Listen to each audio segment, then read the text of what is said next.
Assalamualaikum warahmatullahi wabarakatuh. Selamat berjumpa kembali dengan channel saya, Zakiyah Corp. Nah, pada kesempatan kali ini saya akan membahas yaitu update terbaru pendataan non ASN tahap prafinalisasi. Nah, untuk pendataan non ASN sendiri itu sudah berakhir, yaitu kemarin tanggal 30 September. Jadi setelahnya adalah masuk pada tahap prafinalisasi.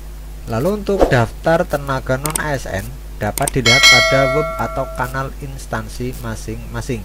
Bagi tenaga non ASN yang belum terdata dapat melapor pada menu laporan di bawah ini. Nah, jadi untuk menu laporannya silakan masuk pada helpdesk. Nah, lalu untuk tentang pendataan non ASN silakan teman-teman bisa download di sini. Nah, selanjutnya untuk menunya di sini ada pengumuman, itu pada pengumuman BKN dan pengumuman instansi.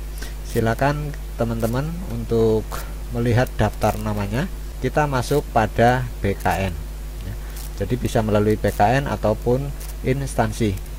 Untuk tahap prafinalisasi yaitu segera login ke akun Anda untuk melengkapi data. Lalu untuk batas waktunya adalah sampai dengan tanggal 22 Oktober. Oke. Lalu untuk aduan ada di sini. Nah, jadi silakan teman-teman untuk segera login untuk melengkapi data, yaitu baik yang sudah resume ataupun belum. Nah, nanti kita coba satu-satu.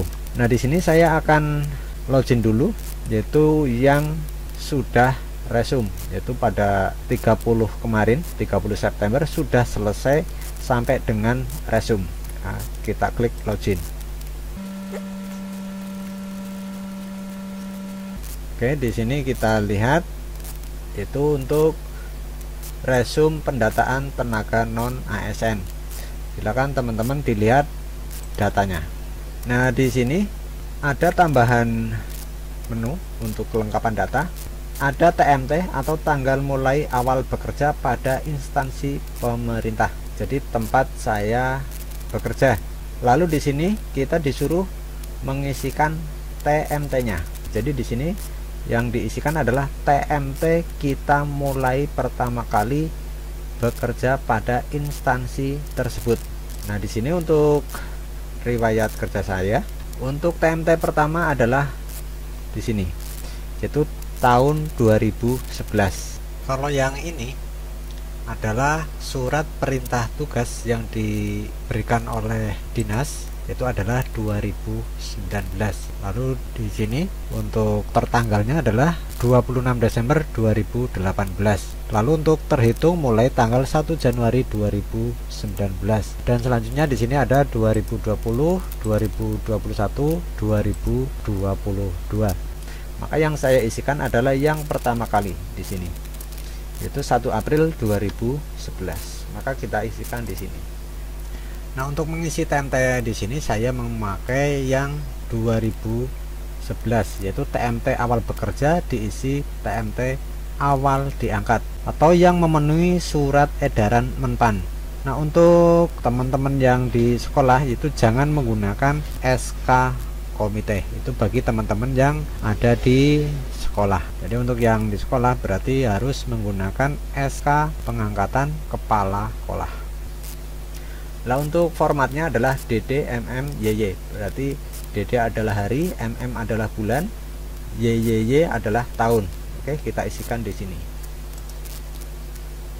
Kita pilih tahunnya terlebih dahulu. Oke, kita pilih tahunnya terlebih dahulu. Untuk memilih tahun kita bisa klik di sini. Lalu untuk memilih tahun kita arahkan kursor di sini, yaitu pada anak panah yang bawah. Tahun 2011.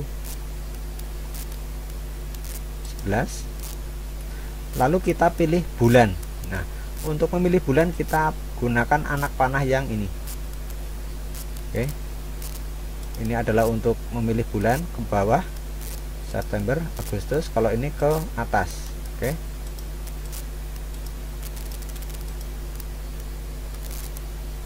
Kita pilih tanggal.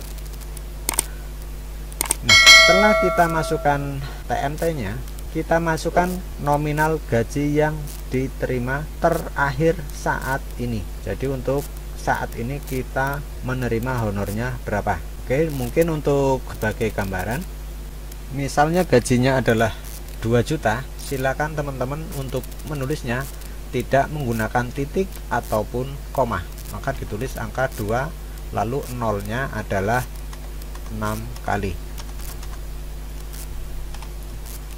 Oke, jadi tanpa menggunakan titik ataupun koma. Lalu silakan teman-teman dimasukkan di sini.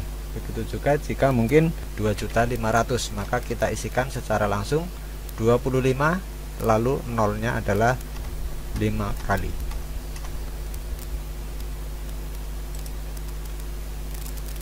Oke, seperti itu kita masukkan di sini.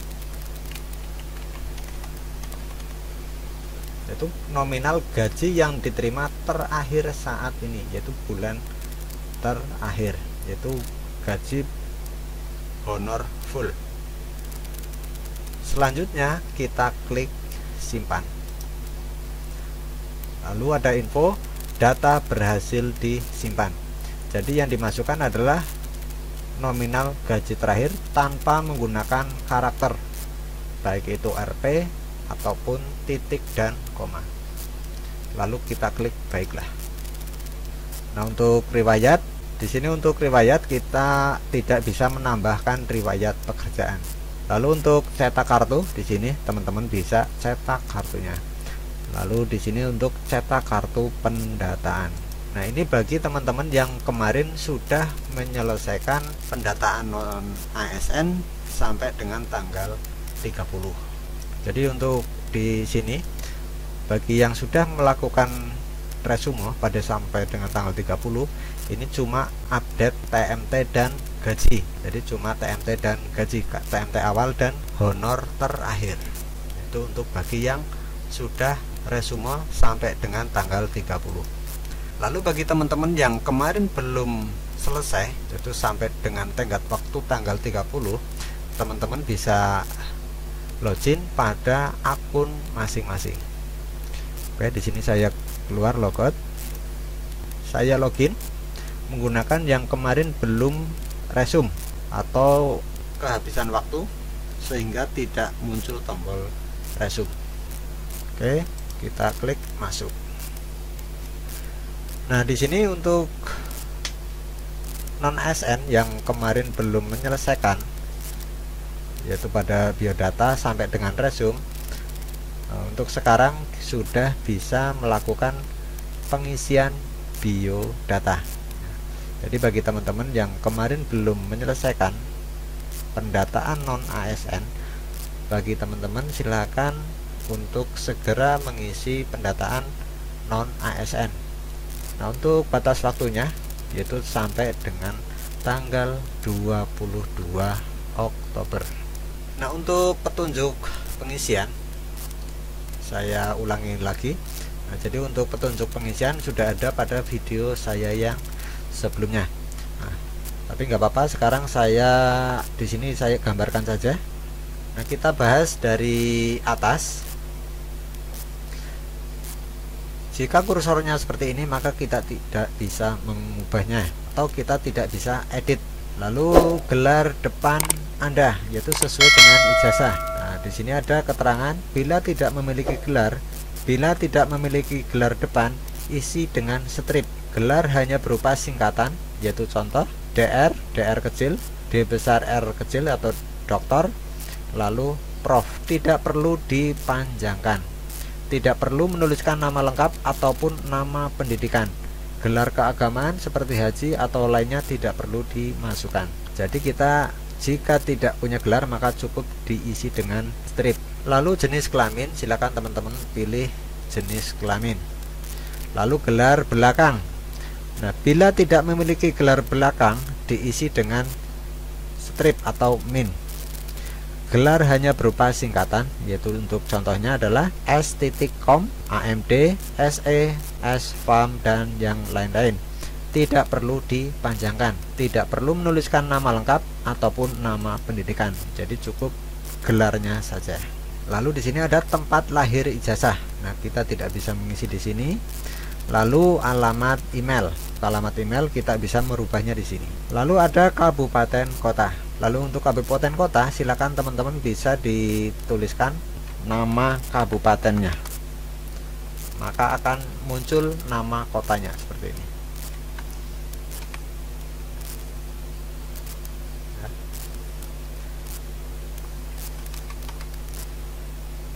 Nah, seperti itu. Jadi silakan diisi nama kota atau kabupaten. Selanjutnya teman-teman bisa mengisi yaitu pada status perkawinan. Di sini kita tinggal pilih saja. Selanjutnya adalah domisili. Alamat domisili yaitu sesuai dengan KTP ataupun KK. Lalu di sini ada pilihan yaitu untuk memilih agama. Silakan dipilih sesuai dengan kepercayaan masing-masing. Oke, selanjutnya silakan lengkapi data Anda yaitu ijazah terakhir. Silakan unggah ijazah terakhir Anda dengan ekstensi PDF atau ukurannya adalah 100 KB sampai dengan 2 MB. Lalu di sini ada lihat. Nah, lalu di sini ada unggah. Nah, di sini ada keterangan jika Anda memiliki ijazah pendidikan di atas pendidikan yang diinputkan oleh instansi, silakan update dan unggah kembali ijazah pendidikan terakhir Anda. Nah, di sini jika teman-teman mempunyai ijazah, di sini untuk tingkat pendidikan di sini adalah SLTA. Ya. Jadi jika teman-teman mempunyai ijazah untuk saat ini adalah S1, maka yang diunggah adalah yang S1-nya. Nah, tapi jika sampai dengan sekarang masih SLTA, maka yang diunggah juga SLTA. Nah, jika tingkat pendidikan di sini adalah S1 atau D4, D3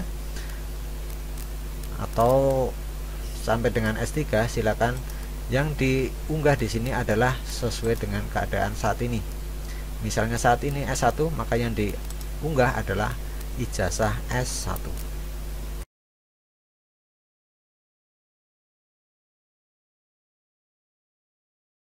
Nah, silakan teman-teman untuk mengisi datanya sampai dengan klik tombol resume. Jadi untuk video selengkapnya ada di video saya yang sebelumnya.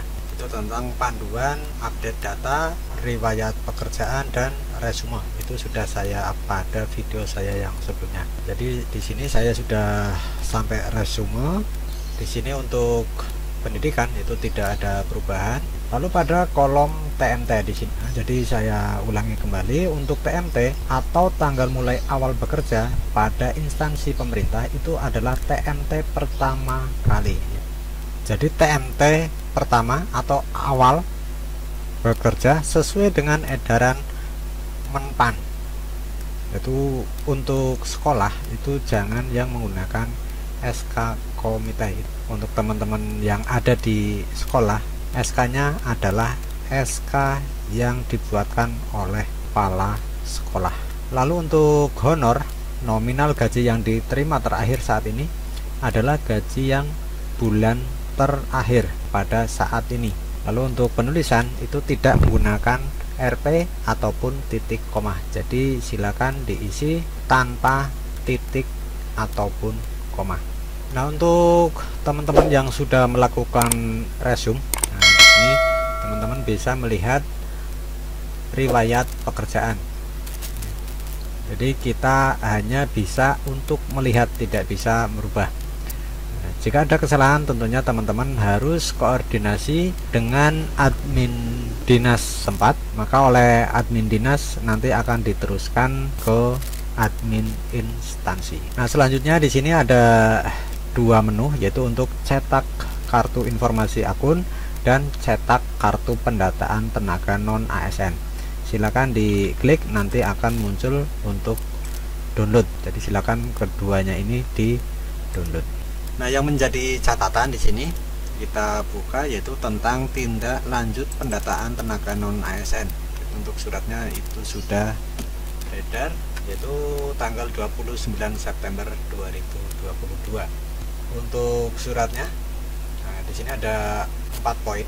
Sehubungan dengan Surat Menteri Pemberdayaan Aparatur Negara dan Reformasi Birokrasi nomor sekian, tanggal 22 Juli tahun 2022.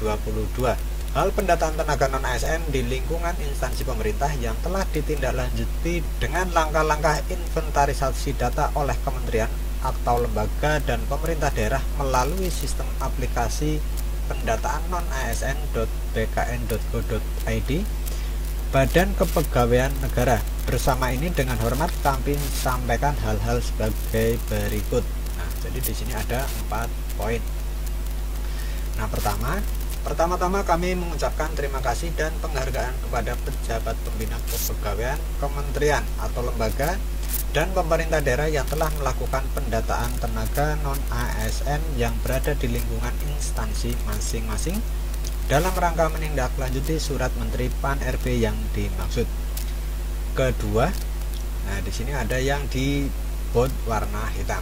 Jadi pendataan sebagaimana angka 1 itu dilaksanakan bukan untuk mengangkat tenaga non-ASN menjadi ASN, namun bertujuan untuk memetakan dan mengetahui jumlah tenaga non-ASN di lingkungan instansi pemerintah, baik instansi pemerintah pusat maupun pemerintah daerah, sebagai dasar-dasar tenaga non-ASN. Ya, jadi untuk pendataan ini itu dilaksanakan itu bukan untuk mengangkat tenaga non-ASN menjadi ASN, itu sebagai catatan ya. Jadi ada catatannya di sini, yaitu bertujuan untuk memetakan dan mengetahui jumlah tenaga non-ASN. Nah, di sini untuk suratnya ada 3 poin. Ya, data sementara yang diinput dalam aplikasi BKN sampai dengan tanggal 30 September 2022 pukul 7.10 waktu Indonesia Barat sebanyak 2113.158. Jadi ini untuk sebagai catatan, yaitu manfaat dari pendataan non-ASN ini. Nah, untuk pendataan ini karena sudah masa pra finalisasi, itu untuk perbaikan data, itu paling lambat adalah di sini ada keterangan batas waktunya adalah sampai dengan tanggal 22 Oktober 2022. Jadi bagi teman-teman yang belum melakukan update data, silakan segera untuk update datanya. Nah, begitu teman-teman untuk video kali ini. Semoga bermanfaat dan jangan lupa kepada teman-teman yang belum like dan subscribe channel saya, silakan klik tombol like dan subscribe-nya. Dan jangan lupa tombol lonceng. Kurang lebihnya mohon maaf, saya Eri. Wassalamualaikum warahmatullahi wabarakatuh. Semoga sukses.